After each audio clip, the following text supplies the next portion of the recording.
আপনারা যারা আনসার বিডিপির ১০ দিনের মৌলিক প্রশিক্ষণ গ্রহণ করতে চান, তাদের জন্য গুড নিউজ প্রকাশিত করেছে বাংলাদেশ আনসার ও গ্রাম প্রতিরক্ষা বাহিনী। সারা বাংলাদেশের ৬৪ জেলায় টোটাল ২৭,৯০৪ জনকে ১০ দিনের মৌলিক প্রশিক্ষণ দেবে বাংলাদেশ আনসার ও গ্রাম প্রতিরক্ষা বাহিনী। এই ১০ দিনে আপনার থাকা, খাওয়া সব কিছুই সরকার বহন করবে এবং আপনাকে মৌলিক প্রশিক্ষণ দেবে।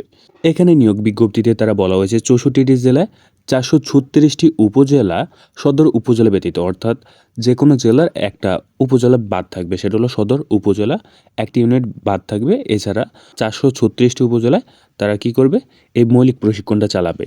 এই মৌলিক প্রশিক্ষণটা চলবে ১৬/৮/২০২৬ খ্রিস্টাব্দ তারিখ থেকে মৌলিক প্রশিক্ষণ শুরু হবে এবং শেষ হবে ২৭/৮/২০২৬ খ্রিস্টাব্দ পর্যন্ত।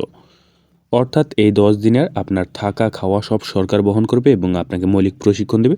এবং এছাড়াও বলা হয়েছে প্রতি প্রশিক্ষণ কেন্দ্রে একজন দলনেতা, দলনেত্রী, কমান্ডার, আনসার ব্যাটালিয়ন সদস্য জেলা কমান্ড্যান্টের নির্দেশ মোতাবেক প্রশিক্ষণে সহায়তা করবেন।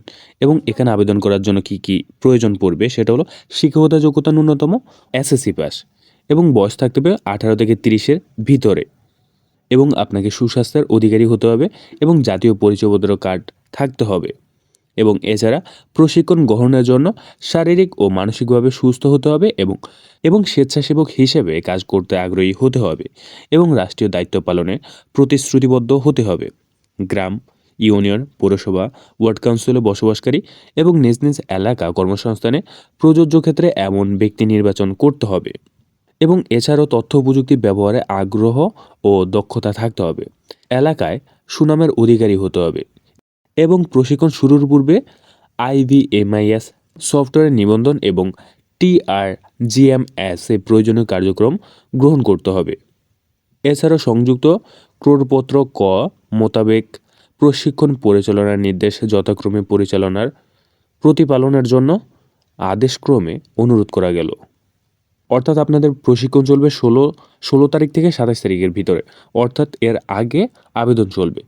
এখন থেকে সম্ভবত আবেদন শুরু হয়ে গেছে। আপনারা আপনাদের যে আনসার বিডিপি অফিসে আছে সেটাতে যোগাযোগ করুন, নিকটস্থ যে আনসার বিডিপি অফিস আছে, বা আপনারা সরাসরি জেলা আনসার বিডিপি অফিসে গিয়েও কথা বলতে পারেন।